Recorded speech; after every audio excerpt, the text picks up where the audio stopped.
Donc, bonjour à tous, j'ai le plaisir de vous présenter mes travaux de thèse aujourd'hui, intitulés Pilotage optimal des utilités industrielles, méthodologie et processus décisionnels reposant sur le formalisme ERP. Ces travaux ont été réalisés en collaboration avec le laboratoire de génie chimique, la société Proedis, sous la direction de Gilles Treux et de Philippe Bonnet.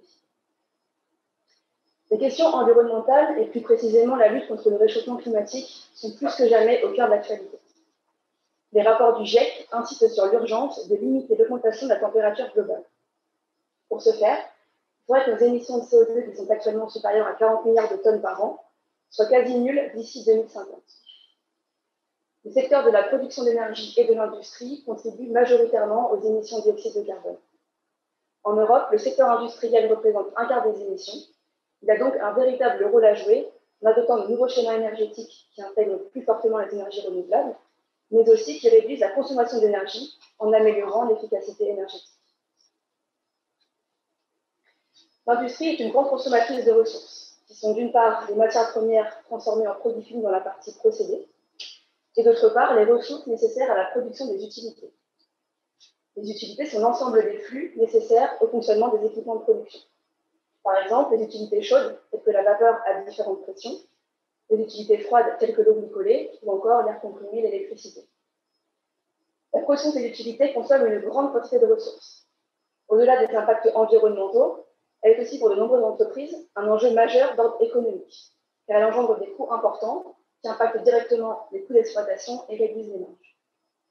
Pour ces raisons, de nombreuses entreprises s'engagent dans des démarches d'amélioration énergétique de leur site de production, et ces actions peuvent concerner autant la manière de consommer les utilités que la manière de les produire. Le premier levier pour réduire la consommation globale d'énergie d'un système est de réduire le flux d'énergie utile, notamment par des actions d'intensification des procédés. Un autre levier important est de réduire les flux d'énergie dits fatales qui sont générés durant la consommation et la production des utilités. Souvent considérées comme de l'énergie perdue, toute action qui viserait à réduire leur intensité contribue globalement à réduire l'énergie totale consommée et les émissions de CO2 associées. Pour cela, on peut commencer par mettre en œuvre des actions de sobriété énergétique qui visent à éviter les gaspillages par la mise en œuvre de guides de bonnes pratiques ou de plans de maintenance préventifs et correctifs. Un autre levier intéressant est la mise en œuvre du concept d'intégration énergétique qui consiste à faire du recyclage en interne en couplant de façon pertinente grâce à un réseau d'échangeurs de chaleur les courants qu'il faut refroidir avec les courants qu'il faut réchauffer. Cette approche permet en plus de limiter le recours aux utilités. Concernant la production d'utilités, si l'énergie fatale n'est pas récupérable en interne, il est aussi possible de la valoriser en externe, en convertissant par exemple de la vapeur pour produire de l'électricité injectée sur le réseau et pour alimenter des réseaux de chaleur. Il reste toujours une part d'énergie fatale qui ne peut pas être évitée ou valorisée. Toutes ces actions permettent de diminuer la quantité d'énergie consommée par le système. Notamment, une part importante peut être réduite grâce à la mise en place d'outils permettant une gestion plus rationnelle de la production de l'utilité. Ces outils sont qualifiés de systèmes de management de l'énergie, ou SME, et se structurent de la façon suivante. Grâce à une connexion au système de mesure du site, ils intègrent des fonctions d'acquisition, d'organisation des données. Ils récupèrent aussi les données en externe qui affectent l'activité du site, telles que les données de marché, les données météo. Et en analysant ces données, on récupère en sortie des recommandations pour les exploitants et pour les responsables d'énergie pour la gestion des unités industrielles. Aujourd'hui, les outils disponibles sur le marché offrent principalement des fonctionnalités de monitoring pour visualiser des indicateurs de performance énergétique avec une vision très macroscopique de la gestion d'énergie et une modélisation agrégée des unités. Il s'agit d'un premier pas pour aider les exploitants. De nouveaux enjeux sont apparus qui ont complexifié le pilotage de la production des utilités. Tout d'abord, les exploitants doivent respecter une législation contraignante et des réglementations sur les rejets industriels. Dans un contexte très concurrentiel, un enjeu économique est de pouvoir maîtriser la réactivité des coûts et la dynamique des marchés d'énergie. L'unité de production qui subit elle aussi les évolutions du marché doit faire preuve de plus en plus de flexibilité, ce qui a un impact sur sa consommation d'utilité et donc sur la gestion des équipements qui les produisent. La centrale a aussi ses propres contraintes techniques et organisationnelles qu'il faut pouvoir gérer, telles que les arrêts et démarrages d'équipements ou encore les périodes de maintenance. Enfin, les opportunités de valorisation en externe de l'énergie existent. Elles sont potentiellement rémunératrices à condition de savoir les exploiter au mieux.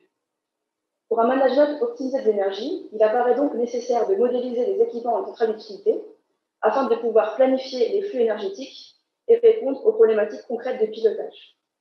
L'objectif de mes travaux a donc été de proposer des SME de nouvelle génération qui incluent des fonctions d'optimisation et de planification des flux pour en faire de véritables outils d'aide à la décision pour les exploitants. L'outil développé dans le cadre de ces travaux devait répondre à plusieurs objectifs, tant du point de vue des exploitants que du point de vue du développeur de la solution logicielle. D'abord, pour un exploitant, il souhaite disposer d'un outil d'aide à la décision qui doit d'abord être fiable, c'est-à-dire garantir l'obtention d'une solution dans un temps de réponse adapté et fournir des plans de production qui sont viables du point de vue économique et énergétique. Ensuite, cet outil doit aussi représenter fidèlement le système et toutes ses contraintes pour obtenir des solutions réalistes et conformes à son fonctionnement. Enfin, certaines données n'étant pas connues avec certitude, l'outil développé doit être capable de fournir des plans de production robustes. Pour les développeurs du logiciel qui doivent notamment concevoir et implémenter les données de calcul de ce type d'application, souhaitent avoir un outil permettant de modéliser efficacement tout système pour développer rapidement des prototypes de démonstration. Par ailleurs, les composants logiciels développés doivent être réutilisables et reconfigurables pour implémenter différentes applications dans différents secteurs industriels. Et enfin, ces composants doivent pouvoir s'intégrer dans différentes architectures d'applications, que ce soit au sein d'une application existante ou dans une architecture distribuée de type web service. Pour répondre à ces attentes, l'environnement de modélisation et d'optimisation Merlin a été développé durant ces travaux. Un exemple d'application nommé Planaire a été construit à l'aide de cet environnement pour le pilotage d'une centrale d'utilité. Le contexte de l'outil des travaux ayant été introduit, je vais maintenant vous présenter l'environnement de modélisation et d'optimisation Merlin qui a été mis en place durant ces travaux. J'explorerai ensuite son exploitation pour le développement de l'application Planaire, avant d'évoquer brièvement d'autres cas d'application de l'outil. Je terminerai enfin par un bilan général et les perspectives de ces travaux. Je vais donc d'abord présenter les principes sur lesquels repose l'environnement Merlin. Comme évoqué en introduction, pour mettre en œuvre des fonctions de planification, il faut disposer d'un modèle du système, de façon à prédire son comportement. On parle ainsi de jumeaux numériques. Étant donné l'objectif de l'outil logiciel à développer, ce modèle doit être basé sur une formulation mathématique. Pour les systèmes industriels considérés, cela indique que ces modèles soient capables de représenter des phénomènes de nature continue, discontinue, non linéaire, mais aussi qu'ils soient capables de représenter des systèmes composés d'un grand nombre d'éléments. Par ailleurs, les qualités attendues pour ce modèle sont d'abord qu'il offre une bonne représentativité du comportement du système réel, ensuite qu'il soit lisible en offrant un niveau d'abstraction qui le rende suffisamment explicite, contrairement à un système de production ramené à une suite d'équations et de variables. Et enfin, pour des raisons de temps de développement, il est souhaitable qu'il soit réutilisable. Pour ces raisons, afin de trouver un compromis entre toutes ces exigences, l'idée était d'associer au modèle mathématique un formalisme de description permettant de masquer la complexité intrinsèque de celui-ci pour en faciliter la manipulation. Ainsi, dans le processus de modélisation proposé, le seul travail du modélisateur est de construire le modèle dit de description du système. Celui-ci exploite le formalisme ERTM dédié à la modélisation des systèmes de production. Ce formalisme a été développé depuis plusieurs années au laboratoire de génie chimique et mes travaux ont permis d'étendre sa sémantique. Ensuite, ce modèle de description est traité et transformé automatiquement afin de fournir l'ensemble des paramètres nécessaires à l'instanciation du modèle mathématique qui est qualifié de modèle de résolution. C'est donc ce modèle qui est résolu au moyen d'un solveur du marché. C'est un modèle d'optimisation qui se veut générique et qui est exprimé sous la forme d'un programme linéaire mixte. Plus précisément, un diagramme ERTM est un graphe proposant une représentation formelle et non ambiguë d'un système. Il se base sur un ensemble de règles de construction bien établies. Le formalisme ERTM offre ainsi une bibliothèque d'éléments sémantiques, incluant aujourd'hui 5 types de nœuds et 10 types d'arcs.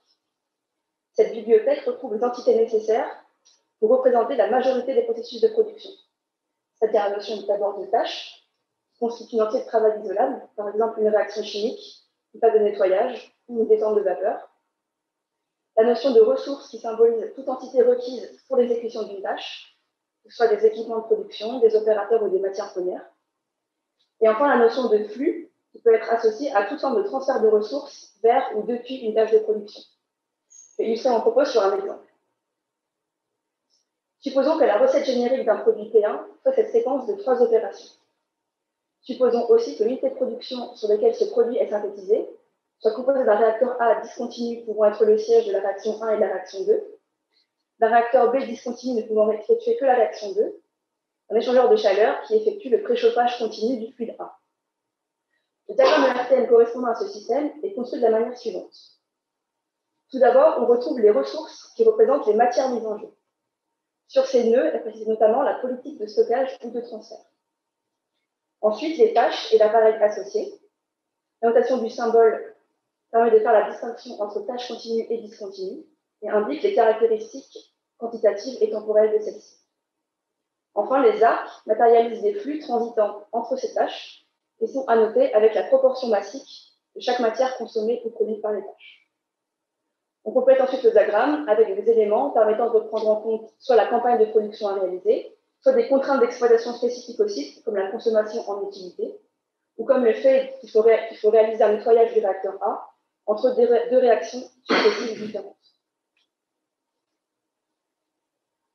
Le modèle mathématique est basé sur une formulation à temps discret, c'est-à-dire que l'horizon de temps est divisé en périodes de durée uniforme. Les débuts et les fins de tâches sont localisés aux bornes de ces périodes. La nature des contraintes à prendre en jeu pour générer des plans de production fait qu'une formulation linéaire mixte à temps discret est bien adaptée. La force du formalisme ERTM réside donc dans son couplage avec un modèle de planification mathématique générique qui comprend 35 types de contraintes. À chaque élément graphique est associé un ensemble de contraintes linéaires qui sont instanciées via la saisie de paramètres qui traduisent les spécificités du système considéré. La transformation du diagramme ERTM en un modèle mathématique est basée sur la théorie des graphes, où chaque nœud représenté peut être assimilé à un flux borné par des capacités minimum et maximum. L'objectif étant de planifier les flux de production, il est nécessaire d'évaluer ces flux au cours du temps et d'écrire les équations de bilan associées sous forme de contraintes mathématiques. Une contribution majeure de ces travaux est le développement d'un environnement de modélisation et d'optimisation baptisé Merlin, qui est articulé autour de différentes briques logicielles. L'objectif est de proposer un cadre et un processus de développement suffisamment générique pour traiter un grand nombre de problématiques. La phase préalable de modélisation est réalisée par le modélisateur. Elle doit permettre de construire le modèle de description du système pour instancier le modèle mathématique générique. Un premier composant, ERTM calc, permet de transformer les données techniques du système en paramètres ERTM. En s'appuyant sur la sémantique du formalisme ERTM, la construction du modèle est réalisée au sein d'un composant, l'ERTM Model Builder, qui permet la saisie graphique et la génération automatique du fichier de configuration. Donc c'est ce fichier qui viendra instancier le modèle mathématique. Et ce modèle mathématique est implémenté informatiquement dans le composant ProScale. Une fois le modèle validé et testé, on entre dans la phase de développement de l'application et de saisie HL. Le modèle mathématique de résolution est intégré au sein d'une application avec une interface utilisateur. Un composant logiciel Proforma permet de traiter les données en entrée et en sortie pour les rendre compatibles avec l'écriture du modèle mathématique. On trouve au cœur de la couche de calcul le noyau numérique, qui est un solver d'optimisation linéaire. L'interface utilisateur permet de saisir ou récupérer sur un serveur l'ensemble des données nécessaires. Dans le cadre de ces travaux, plusieurs applications ont été développées sur la base de ces composants. Je vais maintenant vous présenter la méthodologie pour modéliser les équipements d'un système dans l'environnement Merlin. La construction du modèle de description a lieu en plusieurs phases. La première phase vise simplement à décrire la structure topologique des opérations du système. Le diagramme ERTM obtenu correspond à une recette de site dans laquelle aucune annotation n'est évaluée. La seconde phase a pour objectif d'instancier le diagramme ERTM, soit avec des données directement utilisables telles que les capacités des équipements de production ou la durée des opérations, soit en utilisant le composant ERTM calc. L'analyse de données expérimentales ou la simulation du système par des modèles permettent de calculer les paramètres ERTM nécessaires pour représenter le fonctionnement de certains équipements. Enfin, la troisième phase permet d'encoder le diagramme ERTM dans l'outil ERTM Model Builder pour générer automatiquement le fichier de configuration correspondant au système. Un système industriel peut être composé d'équipements dont la modélisation nécessite de mettre en œuvre des techniques particulières. C'est le cas pour des équipements à comportement non linéaire, multimodal, ou lorsque les paramètres dépendent du temps. Ces travaux de thèse ont permis d'introduire de nouveaux éléments sémantiques ainsi que des processus de modélisation spécifiques qui étendent les possibilités de modélisation du formalisme ERTM. Donc pour commencer, je vais prendre l'exemple d'une turbine à vapeur. Cette turbine étend de la vapeur de 65 à 21 bars ce qui permet de mettre en rotation l'alternateur pour générer de l'électricité. Avec le formalisme ERTM, on représente chaque quantité par un nœud ressource. L'opération de turbinage de la vapeur est représentée par une tâche continue, et la production d'électricité dépend de la quantité de vapeur qui passe dans la turbine, et est donc représentée par un arc-flux particulier. À titre d'exemple, l'opération de turbinage est associée à deux variables dans le modèle mathématique, une variable binaire W qui traduit l'état de fonctionnement de l'équipement, et une variable réelle B qui traduit la quantité de matière traitée par la tâche. Ces variables sont branlées dans une contrainte par la capacité minimum Vmin et la capacité maximum Vmax de l'opération. Deux paramètres supplémentaires Vmin et Vmax permettent de borner la durée de la tâche. La tâche de turbinage est donc paramétrée avec les caractéristiques techniques de l'équipement. Concernant la production d'électricité, si on regarde la courbe de rendement, on voit qu'il y a sur la plage de puissance considérée une relation linéaire entre la quantité de vapeur présente dans la turbine et la quantité d'électricité produite. L'ordonnée à l'origine et la pente de cette droite sont les paramètres ERTM qui permettent d'exprimer la quantité d'électricité produite par la tâche de turbinage. Le composant logiciel ERTM Model Builder a été développé pour faciliter la construction du diagramme ERTM d'un système. Sur cette courte démonstration, vous pouvez voir un prototype de l'outil développé dans Excel, où on trouve une zone de construction, ainsi qu'une bibliothèque d'éléments qui contient l'ensemble des nœuds et des connecteurs. Pour des besoins pratiques, la représentation graphique de certains éléments de la sémantique a dû être adaptée à l'environnement d'Excel. Pour construire le modèle, on prend dans la bibliothèque les éléments nécessaires que l'on doit copier dans la zone de construction. On copie donc tous les nœuds et tous les arcs, et on connecte les nœuds entre eux avec donc, les arcs réalisés ici dans le. Une fois l'étape terminée, on complète le diagramme avec l'ensemble des paramètres ERTM, qui sont des caractéristiques du système, que je vais les présenter. Lorsque le modèle est finalisé, on lance l'exécutable qui analyse ce graphe et génère automatiquement le fichier de configuration correspondant. Ce fichier contient l'ensemble des caractéristiques du système, c'est-à-dire à la fois la topologie et les paramètres ERTM saisis, sous la forme de matrices de paramètres dont la taille va dépendre du nombre d'éléments sémantiques utilisés. Vous voyez ici que même sur un exemple simple, le nombre de paramètres générés est important. Les non-linéarités sont présentes dans de nombreux systèmes. À titre d'illustration, prenons le cas d'un train de cogénération. Ce système est composé d'une turbine à gaz, d'un alternateur, d'un échangeur récupérateur de chaleur. Il consomme du gaz naturel, de l'air et de l'eau pour produire de la vapeur et de l'électricité. Les voies thermodynamiques qui régissent l'échange de chaleur entre les fumées à haute température et l'eau transformée en vapeur impliquent l'existence d'une relation non linéaire entre la consommation de combustible dans l'entrée et la quantité de vapeur en sortie. En respectant les règles du formalisme ERTM, on analyse dans un premier temps cet équipement ainsi. Comme f est une fonction linéaire, les paramètres ERTM qui caractérisent la production d'électricité sont, comme dans le cas présenté précédemment, égaux aux caractéristiques de la droite, qui représentent la production d'électricité et la consommation de combustible. Par contre, g étant une fonction non linéaire, il est nécessaire de l'approximer par une fonction linéaire continue par morceau. La première étape est donc de linéariser par morceau la fonction non linéaire. Ici, on linéarise en 3 morceaux. Dans le cadre de ces travaux, un modèle mathématique d'optimisation a été développé pour automatiser la procédure de linéarisation. Cet outil permet de déterminer les caractéristiques des morceaux qui vont minimiser l'écart entre la valeur réelle et la valeur calculée. La linéarisation de la fonction modifie la structure du diagramme ERTM. La tâche de cogénération peut être discrétisée en 3 tâches. Les paramètres qui représentent la production de vapeur correspondent à la pente et à l'ordonnée à l'origine de chaque morceau. Et les bornes Vmin et Vmax des tâches sont les bornes des morceaux. Certains systèmes présentent aussi des paramètres qui peuvent évoluer au cours du temps, soit parce qu'ils sont non constants, soit parce qu'ils sont dépendants d'un facteur lui-même fonction du temps. Par exemple, dans le cadre d'un train de cogénération, à débit de gaz consommé et excès d'air constant, une turbine à gaz voit sa puissance électrique diminuer lorsque la température de l'air extérieur augmente. Pour prendre en compte cette caractéristique, ces travaux ont fait évoluer le formalisme ERTM pour représenter quels sont les paramètres qui dépendent du temps. Par exemple, ici, les coefficients UF et UV de production d'électricité. La valeur de ces paramètres diffère selon la période de temps. Ils sont donc indicés par la variable de temps dans les contraintes mathématiques. Une méthodologie a été développée pour modéliser ce type de système. Il faut dans un premier temps identifier les facteurs variables dans le temps, par exemple ici la température de l'air extérieur, puis identifier et évaluer son impact sur les paramètres ERTM du système grâce à un jeu de données expérimental ou simulé. Ce jeu de données permet d'obtenir l'expression analytique du paramètre ERTM en fonction de ce facteur. Et pour chaque période de temps de l'horizon, planification, si on connaît la valeur du facteur dynamique, alors on peut évaluer par cette loi de calcul la valeur du paramètre ERTM. Par exemple, si la valeur prévisionnelle de la température est de 15 degrés à 14 heures, alors le coefficient UV-ELEC faudra 2,35.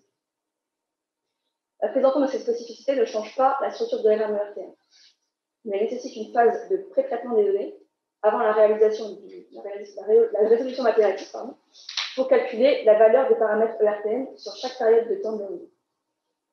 Le dernier système que je vais vous présenter, c'est l'équipement multimodal. C'est un équipement qui possède plusieurs modes de fonctionnement et dont la transition entre ces modes suit une séquence bien définie. Par exemple, un réacteur qui doit suivre une séquence de nettoyage après une réaction chimique, ou encore une chaudière industrielle. Sur cet exemple que je vais illustrer le principe de la modélisation.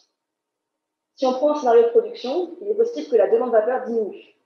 Pour cette période d'inactivité, il faut pouvoir répondre à la question du temps. Est-ce que j'ai le temps de réaliser un arrêt puis un redémarrage de l'équipement? Et la question du coût, est-ce que c'est rentable? Pour répondre à ces questions, il faut pouvoir modéliser tous les modes de fonctionnement de la chaudière, à savoir le mode de production, le mode arrêt qui dure par exemple 1 heure, le mode de démarrage qui dure 2 heures, et enfin le mode bouillotte, qui est un mode d'attente dans lequel la chaudière consomme une telle quantité de combustible sans produire de vapeur, mais en ayant la capacité de passer instantanément en mode production. Ces travaux de thèse introduisent de nouveaux éléments sémantiques ici en rouge qui permettent d'établir la séquence de transition entre ces différents modes.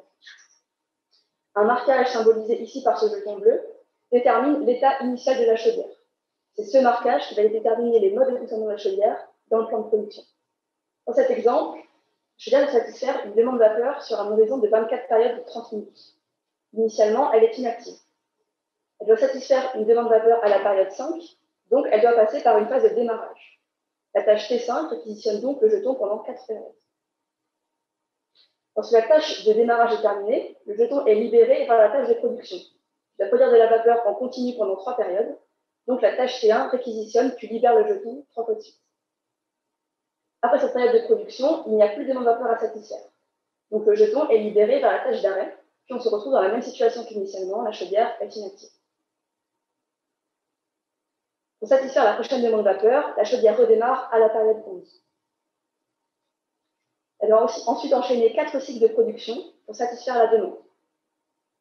À la fin de ce cycle, la demande est de nouveau nulle, mais cette fois, il n'y a pas assez de temps pour réaliser un cycle complet arrêt puis démarrage. Donc, elle passe en mode bouillotte pendant 3 périodes, avant de repasser en mode production pour satisfaire la dernière demande de vapeur.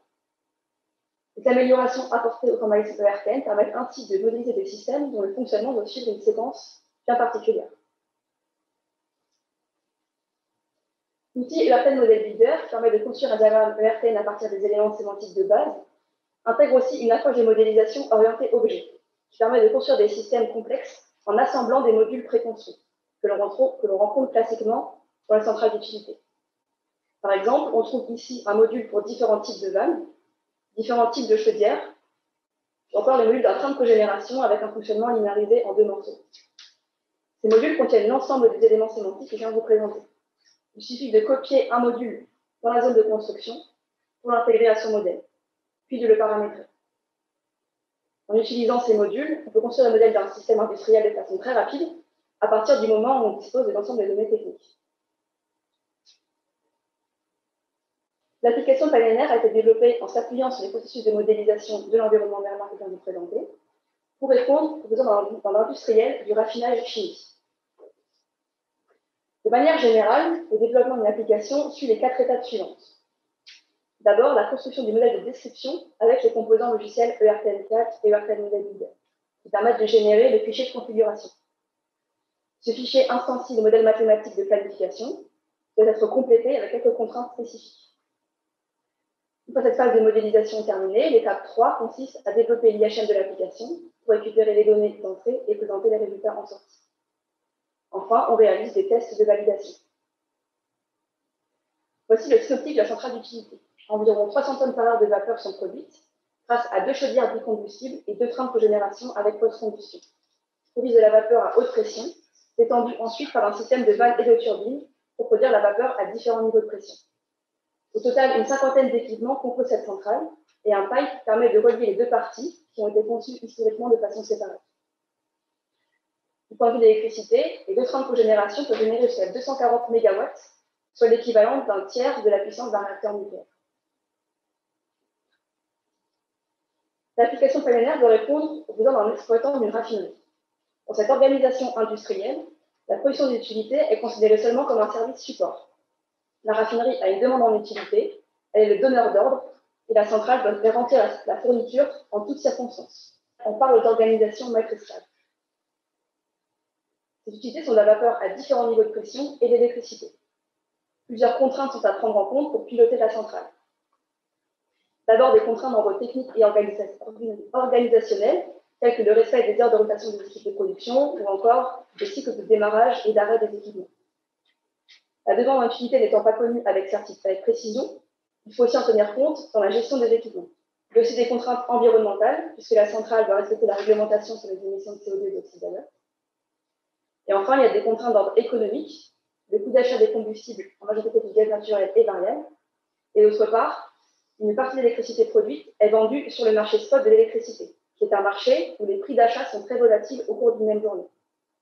Donc, pour tirer un maximum de bénéfices de cette valorisation, il faut adapter la production d'électricité en fonction des prix de revente. Avant d'entrer dans le cœur du sujet, il est important de bien comprendre le fonctionnement du marché spot.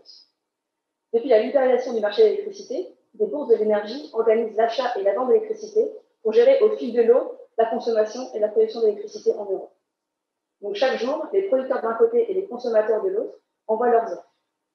À midi, la bourse se clôture et établit le prix de l'électricité pour chacune des 24 tranches horaires du lendemain, en fonction de la loi classique de l'offre et de la demande. En tant que productrice d'électricité, la centrale doit envoyer chaque jour une offre de production optimale en anticipant quel sera le prix d'achat du mégawatt. La vente d'électricité sur le marché spot impose donc de déterminer chaque jour la veille quelle sera la consigne de production des trains de cogénération, tout en garantissant la satisfaction de la demande de vapeur, qui reste l'objectif numéro 1 de la centrale. Un service support chargé de la valorisation de l'électricité exploite une application appelée GEC. Cette application développée par Poesis est basée sur l'utilisation du logiciel Ariane, qui permet de faire optimisation technico-économique d'un cas de marche. Donc, par exemple, pour une période donnée, l'application GEC détermine la configuration optimale des trains de cogénération qui minimise le coût d'exploitation global. La recherche de l'optimum est dichotomique, c'est-à-dire qu'elle a lieu que sur un nombre fini de puissances. En général, 6 à 8 puissances de production sont testées. La puissance choisie n'est donc pas nécessairement la puissance optimale. Pour un horizon de 24 périodes, l'établissement du plan de charge demande donc de réaliser 24 optimisations successives pour les 6 à 8 puissances testées. Chaque optimisation est indépendante des précédentes, ce qui rend impossible d'anticiper certaines décisions, telles que l'arrêt ou le démarrage des autres équipements, par exemple des chaudières. Impossible aussi de prendre en compte les contraintes temporelles, telles que les durées de mise en régime des équipements. Et enfin, impossible de prendre en compte les règles de pilotage qui demandent d'avoir une vision globale de l'horizon. C'est pourquoi le profil de production obtenu ne peut pas être envoyé tel quel comme consigne de production. Il y a un certain nombre de règles de pilotage qui imposent de modifier manuellement ce profil pour le rendre réalisable par le site. Ce profil de charge dégradé, qui est envoyé comme offre de production au marché spot et comme consigne de production à l'exploitant.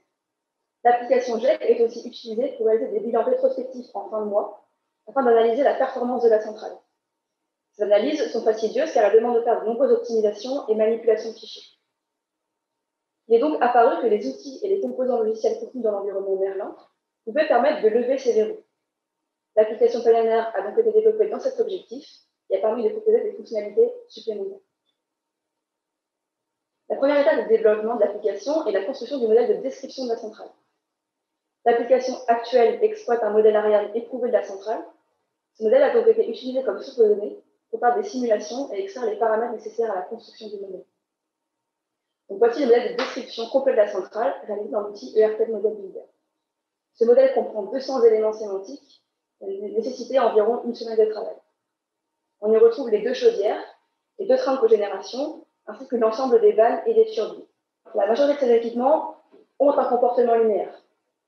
Les chaudières sont des équipements à comportement linéaire et multimodal.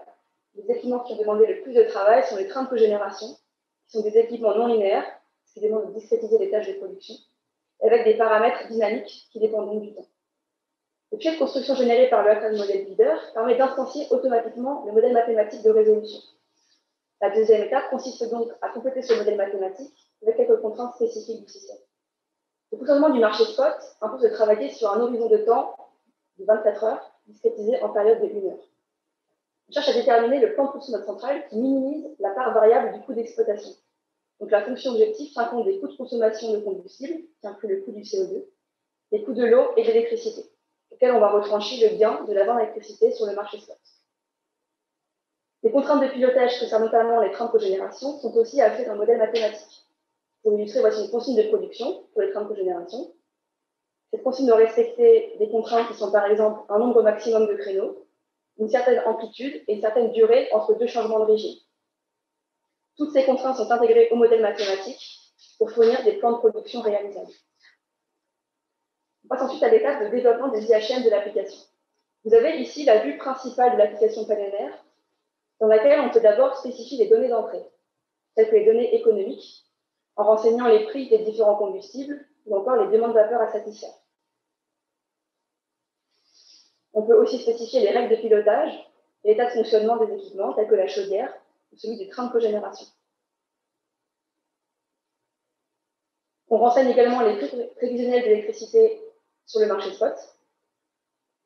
Et une fois toutes les données d'entrée renseignées, on peut lancer la résolution, qui appelle le solver linéaire simplex. Le solver a besoin de quelques secondes pour récupérer l'ensemble des paramètres et données du système, avant de s'attaquer à la résolution à proprement parler. Le temps de calcul effectif est d'environ une douzaine de secondes. On récupère dans un fichier en sortie un bilan économique et environnemental et les plans de charge des différents équipements, celui de la chaudière, notamment celui des trains de cogénération qui va intégrer toutes les contraintes de pilotage et qui peut être envoyé tel quel comme consigne de production à l'exploitant. On termine enfin par des tests de validation. Une vingtaine de cas ont été fournis par le site pour valider nos modèles. L'application existante GEC nous a permis de réaliser deux types de tests de validation. D'abord des tests sur une période de temps et à puissance de consigne fixée pour vérifier le bon calcul des bilans en matière et énergie. Ensuite, des tests sur la génération des consignes de production des trains de cogénération pour différents scénarios de prix et de demande d'affaires. Je vous présente ici un cas, celui du 11 mars 2019, où le scénario de prix spot était le suivant. La consigne proposée par l'application GEC est représentée ici en noir. Pour l'application PNR, on fait d'abord dans les mêmes conditions que l'application GEC, qui teste pour rappel un nombre fini de puissance, en général 6 à 8. On constate que le fait d'avoir linéarisé par morceau le fonctionnement du train de cogénération ne dégrade pas les résultats. Cette comparaison permet de valider la bonne représentativité du fonctionnement du système dans l'application PNR. L'avantage de l'outil PNR par rapport à GEC est qu'en relâchant la limitation sur les puissances testées, on apporte une nouvelle solution qui est ici meilleure du point de vue du coût d'exploitation. Donc on donne finalement plus de possibilités au modèle pour déterminer le profil optimal. Dans un troisième temps, on a testé la prise en compte des règles de pilotage. Le profil ici en bleu est le profil optimal, il ne satisfait pas les règles de pilotage sur le fonctionnement des trains de cogénération. Il doit donc être adapté. Dans le cas de GEC, l'opérateur modifie manuellement ce profil et obtient la consigne suivante, avec un seul changement de régime. Avec PNR, on trouve une autre solution, qui est ici meilleure du point de vue du coût d'exploitation, car on intègre les contraintes de pilotage directement dans le modèle d'optimisation. L'environnement Merlin développé dans ces travaux est suffisamment générique pour répondre à des problématiques variées. Donc, je vais maintenant vous présenter brièvement d'autres cas d'application qui ont pu être traités. Le cas d'application phare de ces travaux avait pour objectif, comme je vous l'ai présenté, le pilotage de la centrale d'utilité d'une raffinerie. Dans notre secteur, les outils ont été utilisés pour analyser des scénarios de production dans l'atelier agroalimentaire, qui subissaient des pertes de productivité liées à de fréquents arrêts. Ces arrêts forcés étaient dus à la gestion des cuves de stockage d'eau de nettoyage, qui étaient soit proches du débordement ou de la rupture de stock. L'analyse des différents scénarios de production a montré qu'il était possible d'éviter les arrêts d'installation sans modifier la capacité des cuves de stockage, mais en allongeant la durée de l'horizon de planification, afin de mieux anticiper les décisions. L'application suivante concerne la gestion de centrales solaires avec stockage de chaleur, qui alimente un four de séchage et de pasteurisation de fruits. L'alimentation du four en air chaud solaire permet d'effacer une partie de la consommation de combustible fossile. Pour limiter cette consommation, il faut tenir compte des prévisions météorologiques et du planning de production pour décider si l'air chaud solaire est envoyé directement au four ou est stocké. Ce troisième cas d'application avait pour objet d'étude la valorisation de la chaleur fatale générée par un site industriel. Cette chaleur fatale est sous la forme de vapeur haute pression, qui peut être détendue dans une turbine pour générer de l'électricité et de la vapeur moyenne pression, qui peuvent satisfaire les besoins d'une serre maraîchère. L'objectif était d'évaluer le gain économique et environnemental de cette synergie. Enfin, les outils développés dans ces travaux peuvent répondre à des problématiques que l'on se pose en phase de conception d'une unité. Il s'agit ici de la production de méthane à partir d'énergies renouvelables. L'objectif est de prédimensionner une chaîne logistique de production, notamment en évaluant la capacité de stockage nécessaire entre les phases de production d'énergie renouvelable intermittente et les phases de consommation de gaz. Utiliser un tel outil permet de préévaluer une solution en termes de coût économique et d'impact environnemental. Il est donc possible de traiter des cas très divers avec des objectifs différents qui vont impacter la durée de l'horizon d'étude, qui va de quelques heures à plusieurs mois. La modélisation s'appuie sur des données simulées avec des logiciels spécifiques ou des données issues des observations de terrain. Les méthodologies génériques et les outils logiciels développés dans ces travaux ont permis un gain de temps significatif sur la durée de développement des applications d'études. Pour terminer cette présentation, voici maintenant un bilan des travaux et quelques perspectives. D'abord, un premier bilan sur l'application PNR que je vous ai présentée, qui a été développée pour répondre à une problématique de pilotage d'un site industriel réel. Ce développement a permis de valider que l'ensemble des concepts et méthodologies exposés ici pouvaient apporter une réponse concrète et efficace à ces enjeux. En effet, nous avons montré que l'exploitation des composants Merlin permettait d'une part de modéliser des systèmes de dimension industrielle et d'autre part de faire du prototypage rapide, puisque le noyau de calcul de PNR a été obtenu en une semaine. Par ailleurs, nous avons validé le fait que la linéarisation de certaines fonctions avait un impact négligeable sur les résultats obtenus, et que les temps de réponse de l'application permettaient d'utiliser comme un outil de pilotage en temps réel. Enfin, j'avais montré précédemment les principales limites de l'application GEC actuellement utilisée sur le site. Notamment, il était ressorti que le processus de calcul mis en œuvre était fastidieux et conduisait à des plans peu prédictifs et potentiellement sous-optimaux. Avec PNR, la procédure de calcul se réduit à un seul run et intègre dans le modèle d'optimisation simultanément et explicitement toutes les contraintes de pilotage. Par ailleurs, PNR ajoute des fonctionnalités supplémentaires avec la prise en compte de l'influence des paramètres dépendants du temps, comme la température, ainsi que les modes de fonctionnement alternatifs, comme le mode bouillotte des chaudières, dont le potentiel n'est pas exploité actuellement faute d'outils. Nous avons donc pu démontrer l'efficacité de PNR pour le pilotage et pour le contrôle de performance. Il reste néanmoins à en faire une validation sur site par les exploitants eux-mêmes pour confirmer les gains opérationnels et énergétiques annoncés. Au début de ces travaux, nous avions identifié un certain nombre de besoins, tant du point de vue des exploitants que des développeurs de solutions. La formulation du problème sous la forme d'un programme linéaire mixte offre une stabilité numérique et garantit la convergence vers une solution. Elle permet de tenir compte d'un critère d'optimisation pour déterminer le plan de production optimal, du point de vue économique, énergétique ou environnemental. Le formalisme ERTL qui a été amélioré dans ces travaux permet de représenter fidèlement le système et ses contraintes. Il y avait une troisième attente que je n'ai pas présentée aujourd'hui, concernant la robustesse des plans de production. Pour répondre à cette attente, une structure de décision à deux niveaux a été développée. La construction du jumeau numérique d'installation peut s'avérer complexe sans le support d'outils logiciels adaptés. L'environnement Merlin développé dans ces travaux est formé de plusieurs composants logiciels qui ont été réutilisés pour traiter différents cas d'études. Cet environnement permet à un modélisateur non expert de développer des applications pour des systèmes de taille industrielle. Différentes architectures logicielles peuvent être mises en œuvre pour connecter le noyau de calcul à une application cible, soit une architecture intégrée où le composant de calcul est localisé au sein même de l'application tierce, soit dans une architecture distribuée où le composant de calcul est localisé sur un serveur à distance qui est appelé par le biais d'un navigateur Internet, par exemple. Ce dernier point est encore à l'étude. Certains points devraient donner lieu à des développements supplémentaires.